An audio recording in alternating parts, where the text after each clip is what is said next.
ಬೆಳಗ್ಗೆಯಿಂದ ಇಲ್ಲಿಯ ತನಕ ಏನೇನಾಗಿದೆ ಇಡೀ ದಿನದ ಕಂಪ್ಲೀಟ್ ನ್ಯೂಸ್ ಪ್ಯಾಕೇಜ್ ಇವತ್ತಿನ ಪ್ರೈಮ್ ನ್ಯೂಸ್ನಲ್ಲಿ. ಮೊದಲ ಸುದ್ದಿ ನೋಡಿ, ನಟಿ ರಮ್ಯಾ ಆದ ನಂತರ ವಿಜಯಲಕ್ಷ್ಮಿಗೂ ಕೂಡ ಬಿಟ್ಟಿಲ್ಲ ಈ ಕಿಡಿಗೇಡಿಗಳು. ಅಂದರೆ ಅಶ್ಲೀಲವಾಗಿ ಕಮೆಂಟ್ ಮಾಡ್ತಾ ಇದ್ದಾರೆ. ಈಗ ಇವರ ವಿರುದ್ಧ FIR ಕೂಡ ದಾಖಲಾಗಿದೆ. ಅಂದರೆ ಯಾರೆಲ್ಲ ಕಮೆಂಟ್ಗಳನ್ನು ಹಾಕ್ತಿದ್ರಲ್ಲ ಅವರ ವಿರುದ್ಧ.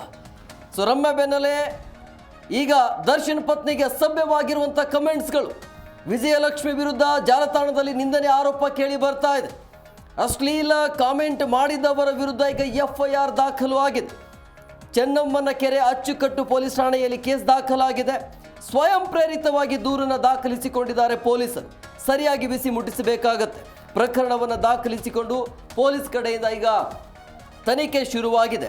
BNS ಸೆಕ್ಷನ್ 75, 79 IT ಆ್ಯಕ್ಟ್ ಅಡಿಯಲ್ಲಿ 67ರಲ್ಲಿ, ಇನ್ನು 66ರಡಿ ಕೇಸ್ ಕೂಡ ದಾಖಲಿಸಿಕೊಳ್ಳಲಾಗಿದೆ. ಈ ಕಿಡಿಗೇಡಿಗಳಿಗೆ ಏನು ಹೇಳಬೇಕು ಅಂಥೇಳಿ ನೋಡಿ. ಈ ರೇಣುಕಾ ಸ್ವಾಮಿ ಏನಿದಾನಲ್ಲ, ವಿಜಯಲಕ್ಷ್ಮಿ ಅಂದರೆ ಇವರಿಗೆ ಪವಿತ್ರ ಗೌಡಗೆ ಅಶ್ಲೀಲವಾಗಿರುವಂಥ ಮೆಸೇಜ್ ಮಾಡಿ ಕೊನೆಗೆ ಹೆಣವಾಗಿ ಬಿದ್ದ. ಅಂದರೆ ನಟ ದರ್ಶನ್ ಗೆಳತಿನೇ ಪವಿತ್ರ ಗೌಡ. ಈಗ ನಟ ದರ್ಶನ್ ಹೆಂಡತಿಗೆ ಈ ರೀತಿ ಮೆಸೇಜ್ ಮಾಡಿದ್ರೆ ಅವರ ಕತೆ ಏನಾಗಬಹುದು ಅನ್ನೋದೀಗ. ಎಸ್, ರಮ್ಯಾ ಆಯಿತು. ಇದೀಗ ವಿಜಯಲಕ್ಷ್ಮಿಗೆ ಜಾಲತಾಣದಲ್ಲಿ ಕೆಟ್ಟಾಗಿ ಮೆಸೇಜನ್ನು ಹಾಕ್ತಾ ಇದ್ದಾರೆ. ರಮ್ಯಾ ಆಗಲಿ ವಿಜಯಲಕ್ಷ್ಮಿ ಆಗಲಿ ಎಲ್ಲರೂ ಕೂಡ ಹೆಣ್ಣು ಮಕ್ಕಳೇ. ಕೈಯಲ್ಲಿ ಮೊಬೈಲ್ ಇದೆ, ಅನ್ಲಿಮಿಟೆಡ್ ನೆಟ್ ಇದೆ ಅಂತ, ಡಾಟಾ ಇದೆ ಅಂತ ತಮಗೆ ಬೇಕಾದಂಗೆ ಮೆಸೇಜ್ ಹಾಕೋದಲ್ಲ, ಬೇಕಾದ ಹಾಗೆ ಕಮೆಂಟ್ ಹಾಕೋದಲ್ಲ. ಅಶ್ಲೀಲ ಕಮೆಂಟ್ ಮಾಡಿದವರ ವಿರುದ್ಧ FIR ಕೂಡ ದಾಖಲಾಗಿದೆ. ಒಂದು ಕಡೆ ರಮ್ಯಾಗೆ ಕೆಟ್ಟದಾಗಿ ಮೆಸೇಜ್ ಮಾಡಿದವ್ರಿಗೆ ಪೊಲೀಸರು ಸರಿಯಾಗಿ ತರಾಟೆ ತೆಗೆದುಕೊಂಡಿದ್ದಾರೆ. ಇನ್ನೊಂದು ಕಡೆ ಒಂದಿಷ್ಟು ಕಮೆಂಟ್ ಮಾಡಿದವರು IP ಅಡ್ರೆಸ್ಸನ್ನೇ ಡಿಲೀಟ್ ಮಾಡಿರೋದು, ಇನ್ನೊಂದಿಷ್ಟು ತನ ತಲೆ ಮರೆಸ್ಕೊಂಡು ಓಡಾಡ್ತಾ ಇದ್ದಾರೆ. ಇದೀಗ ವಿಜಯಲಕ್ಷ್ಮಿ ವಿರುದ್ಧ ಕೂಡ ಜಾಲತಾಣದಲ್ಲಿ ನಿಂದನೆ ಆರೋಪ ಕೇಳಿ ಬರ್ತಿದೆ. ಅಶ್ಲೀಲ ಕಮೆಂಟ್ ಮಾಡಿದವರ ವಿರುದ್ಧ FIR ಕೂಡ ದಾಖಲಾಗಿದೆ. ಚೆನ್ನಮ್ಮನ ಕೆರೆ ಅಚ್ಚುಕಟ್ಟು ಪೊಲೀಸ್ ಠಾಣೆಯಲ್ಲಿ ಈ ಕುರಿತಂತೆ ಕೇಸ್ ದಾಖಲಾಗಿರುವಂಥದ್ದು. ಇನ್ನು ಸ್ವಯಂ ಪ್ರೇರಿತವಾಗಿ ದೂರನ್ನ ದಾಖಲಿಸಿಕೊಂಡಿದ್ದಾರೆ ಪೊಲೀಸರು. ಪ್ರಕರಣವನ್ನ ದಾಖಲಿಸಿಕೊಂಡಿದ್ದಾರೆ. ಇನ್ನು ಪೊಲೀಸರು ತನಿಖೆಯನ್ನ ಕೂಡ ಶುರು ಮಾಡಿರುವಂಥದ್ದು. BNS ಸೆಕ್ಷನ್ 75, 79 ಹಾಗೆ IT ಆ್ಯಕ್ಟ್ 67, 66ರ ಅಡಿಯಲ್ಲಿ ಕೇಸನ್ನು ದಾಖಲು ಮಾಡಿಕೊಳ್ಳಲಾಗಿದೆ. ಈಗಾಗಲೇ ಮಹಿಳಾ ಆಯೋಗಕ್ಕೆ ಕೂಡ ದೂರನ್ನ ಕೊಡಲಾಗಿದ್ದು, ದೂರಿನ ಅನ್ವಯ ಪೊಲೀಸ್ ಆಯುಕ್ತರಿಗೆ ಪತ್ರವನ್ನು ಬರೆದಿದ್ದಾರೆ ಮಹಿಳಾ ಆಯೋಗದವರು. ಈ ನಟಿ ರಮ್ಯಾ ಕೇಸಲ್ಲಿ ಯಾವ ರೀತಿಯಾಗಿ ಅಭಿಮಾನಿಗಳು ಮನೆ ಬಿಟ್ಟು ಓಡಿ ಹೋಗಿದ್ದಾರೆ ಅನ್ನೋದು ಕೂಡ ಗೊತ್ತಿರುವಂಥ ವಿಚಾರ. ಈ ರೀತಿಯ ಅಶ್ಲೀಲವಾಗಿರುವಂಥ ಕಮೆಂಟ್ಸ್ಗಳನ್ನು ಹಾಕಿ ಈಗ ವಿಜಯಲಕ್ಷ್ಮಿಗೂ ಕೂಡ ಬಿಟ್ಟಿಲ್ಲ ಅಂತ ಹೇಳಿದ್ರೆ ಈ ಕಿಡಿಗೇಡಿಗಳಿಗೆ ಏನು ಹೇಳಬೇಕು ಅಂತ.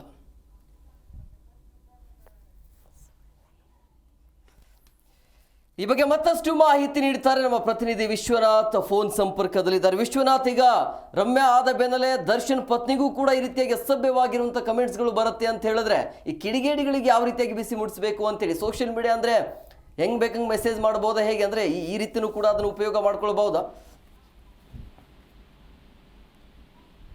ಹೇಮಕುಮಾರ್, ಸಾಮಾಜಿಕ ಜಾಲತಾಣಗಳು ಇರುವಂತದ್ದು ಒಳ್ಳೆಯ ವಿಷಯಗಳನ್ನ ಪ್ರಚಾರ ಮಾಡೋದಕ್ಕಾಗಿ ಮತ್ತು ತಮ್ಮಲ್ಲಿರುವಂತಹ ಒಳ್ಳೆಯ ವಿಷಯಗಳನ್ನ ಬೇರೆಯವರಿಗೆ ತಿಳಿಸೋದಕ್ಕೋಸ್ಕರ.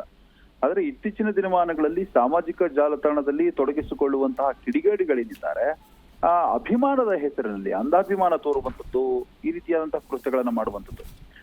ಕೆಲ ದಿನಗಳ ಹಿಂದೆ ಅಶ್ವಿನಿ ಪುನೀತ್ ರಾಜ್ಕುಮಾರ್ ವಿರುದ್ಧವಾಗೂ ಕೂಡ ಕೆಟ್ಟ ಶಬ್ದಗಳನ್ನ ಬಳಸುವಂಥದ್ದು, ಕಾಮೆಂಟ್ ಮಾಡುವಂಥದ್ದು ಕೂಡ ಮಾಡ್ತಾ ಇದ್ರು. ಅದಾದ ಮೇಲೆ ರಮ್ಯಾ ಅವರ ವಿಷಯಕ್ಕೆ ಬಂದಂತಹ ಸಂದರ್ಭದಲ್ಲಿ ರಮ್ಯಾ ಅವರು ಒಂದು ಕಂಪ್ಲೇಂಟ್ ಅನ್ನ ಕೊಡ್ತಾರೆ. ಆ ಸಂದರ್ಭದಲ್ಲಿ ದರ್ಶನ್ ಕೆಲ ಅಭಿಮಾನಿಗಳಾಗಿರ್ಬೋದು ಮತ್ತು ಏನು ಧನ್ವೀರ್ ಅಭಿಮಾನಿಗಳು ಅಂತ ಹೇಳ್ಕೊಂಡವ್ರು ಏನಿದ್ದಾರೆ, ಅವರು ಪೊಲೀಸರ ವಿಚಾರಣೆಯಲ್ಲೂ ಕೂಡ ಅದನ್ನ ಹೇಳ್ಕೊಂಡಿಲ್ಲ. ಆ ವಿವರ ಅಭಿಮಾನಿಗಳು ರಮ್ಯಾಗಿ ರೀತಿ ಮೆಸೇಜ್ ಮಾಡಿದಾಗ ಅವರು ಕೂಡ ತಪ್ಪು ಒಪ್ಕೊಂಡಿದ್ರು. ಒಂದು 9 ಜನದವರೆಗೂ ಕೂಡ ಅರೆಸ್ಟ್ ಮಾಡಲಾಗಿತ್ತು. ಇನ್ನು ತನಿಖೆ ಕೂಡ ನಡೀತಾ ಇದೆ. ಈ ಒಂದು ಪ್ರಕರಣ ಮಾಸೋ ಮುನ್ವೆ ಈಗ ದರ್ಶನ್ ಪತ್ನಿ ವಿಜಯಲಕ್ಷ್ಮಿ ಅವ್ರಿಗೂ ಕೂಡ ಕೆಟ್ಟ ಅಸಭ್ಯ ಪದಗಳನ್ನ ಬಳಸಿ ಕಾಮೆಂಟ್ ಮಾಡುವಂತಹ ಕೆಲಸಕ್ಕೆ ಈಗ ಕಿಡಿಗೇಡಿಗಳು ಮುಂದಾಗಿದ್ದಾರೆ. ಅದು ಫೇಕ್ ಅಕೌಂಟ್ಗಳ ಮುಖಾಂತರವಾಗಿ. ಹೀಗಾಗಿ CK ಅಚ್ಚುಕಟ್ಟು ಪೊಲೀಸ್ ಠಾಣೆಯಲ್ಲಿ ಸ್ವಯಂ ಪ್ರೇರಿತವಾಗಿ ದೂರನ್ನು ದಾಖಲಿಸಿಕೊಂಡಿದ್ದಾರೆ ಪೊಲೀಸರು. ಈ ಠಾಣೆಯ ಸೋಷಿಯಲ್ ಮೀಡಿಯಾ ಮಾನಿಟರಿಂಗ್ ಸೆಲ್ ಏನಿದೆ, ಅದು ಸ್ವಯಂ ಪ್ರೇರಿತವಾಗಿ ದೂರನ್ನ ದಾಖಲು ಮಾಡ್ಕೊಂಡಿರುವಂತದ್ದು. ಇನ್ನು ಖಾತೆಗಳ ವಿರುದ್ಧವಾಗಿ ಈ ಅಶ್ಲೀಲ ಕಾಮೆಂಟ್ ಮಾಡಿದಂತಹ ಖಾತೆಗಳೇನಿದೆ ಅದೆಲ್ಲ ವಿರುದ್ಧವಾಗಿ PSI ಲೋಕೇಶ್ ಅವರು ಒಂದು ದೂರನ್ನ ಕೊಟ್ಟಿದ್ದಾರೆ. ಹೀಗಾಗಿ ಪೋಸ್ಟ್ ಮಾಡಿದ್ದವರು ಎನ್ನಲಾದಂತಹ ಈ ಅಕೌಂಟ್ಗಳೇನಿದೆ ಅವನ್ನೆಲ್ಲ ಕೂಡ ಟ್ರೇಸ್ ಔಟ್ ಮಾಡುವಂತಹ ಕೆಲಸ ಕೂಡ ಈಗ ಮುಂದಾಗಿದ್ದಾರೆ. 4-5 ಖಾತೆಗಳ ವಿರುದ್ಧವಾಗಿ ಈಗಾಗಲೇ ಪೊಲೀಸರು ತನಿಖೆಯನ್ನು ನಡೆಸ್ತಾ ಇದ್ದಾರೆ. BNS ಸೆಕ್ಷನ್ 75, 79 ಮತ್ತು IT ಆ್ಯಕ್ಟ್ ಅಡಿಯಲ್ಲಿ ಈಗ ಪ್ರಕರಣ ದಾಖಲಾಗಿದೆ.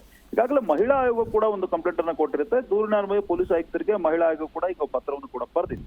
ಇದರ ಹೊರತಾಗಿ ಸುಮೋಟೋ ಕೇಸನ್ನು ಕೂಡ ಈಗ ಪೊಲೀಸರು ದಾಖಲು ಮಾಡ್ಕೊಂಡಿದ್ದಾರೆ. ಯಾಕಂತಂದ್ರೆ ಯಾರಾದ್ರೂ ಕೂಡ ಮಹಿಳೆಯರ ವಿರುದ್ಧವಾಗಿ ಈ ರೀತಿಯಾದಂತಹ ಅಸಭ್ಯ ಪದಗಳನ್ನ ಬಳಸುವಂಥದ್ದು, ಅದು ರಮ್ಯಾ ಅವರಾಗಿರ್ಬೋದು, ವಿಜಯಲಕ್ಷ್ಮಿ ಅವರಾಗಿರಬಹುದು ಮತ್ತು ಅಶ್ವಿನಿ ಪುನೀತ್ ರಾಜ್ಕುಮಾರ್ ಅವರಾಗಿರಬಹುದು, ಯಾರಾಗಿದ್ರು ಕೂಡ ಮಹಿಳೆಯರ ವಿರುದ್ಧವಾಗಿ ಅಶ್ಲೀಲ ಪದಗಳನ್ನ ಬಳಸುವಂಥದ್ದು ಮತ್ತು ತೇಜೋವಧೆ ಮಾಡುವಂತಹ ಪದಗಳನ್ನ ಬಳಸುವಂಥದ್ದು ನಿಜವಾಗ್ಲೂ ಕೂಡ ಅಕ್ಷಮ್ಯ ಅಪರಾಧ. ಹೀಗಾಗಿ ಇಂಥವರ ಹೆಡೆಮುರಿ ಕಟ್ಟುವಂತಹ ಕೆಲಸವನ್ನ ಪೊಲೀಸ್ ಅಧಿಕಾರಿಗಳು ಮಾಡಬೇಕಾಗುತ್ತೆ. ಇಂತಹ ಪುಂಡರಿಗೆ ಬಿಸಿ ಮುಟ್ಟಿಸುವಂತಹ ಕೆಲಸ ಮಾಡಿದ್ರು ಕೂಡ ಯಾರೋ ಒಂದು ಅಭಿಮಾನ ಅಂದ್ರೆ ಫೇಕ್ ಅಕೌಂಟ್ಗಳನ್ನ ಕ್ರಿಯೇಟ್ ಮಾಡ್ಕೊಂಡು ಒಬ್ಬರ ಫ್ಯಾನ್ ಅಂತ ಹೇಳ್ಕೊಂಡು ಈ ರೀತಿಯಾಗಿ ಅತಿರೇಕದ ವರ್ತನೆ ಏನನ್ನ ಮಾಡ್ತಾರಲ್ಲ, ಅವರಿಗೆ ಬೆಂಡೆತ್ತುವಂತಹ ಕೆಲಸವನ್ನ ಪೊಲೀಸರು ಮಾಡ್ಬೇಕಾಗುತ್ತೆ. ಮುಂದಿನ ದಿನಮಾನಗಳಲ್ಲಿ ಇವರು ಕೂಡ ಅಂಧರಾಗ್ತಾರೆ. ಆ ಸಂದರ್ಭದಲ್ಲಿ ಇವರು ಯಾರ ಅಭಿಮಾನಿಗಳು ಅನ್ನೋದು ಕೂಡ ಹೊರಗಡೆ ಬರುತ್ತೆ. ಅಲ್ಲಿವರೆಗೂ ನಾವು ಕೂಡ ಕಾಯಬೇಕಾಗಿದೆ. Yes, okay, thank you Vishwanath ನಿಮ್ಮೆಲ್ಲ ಡೀಟೇಲ್ಸ್ಗಾಗಿ.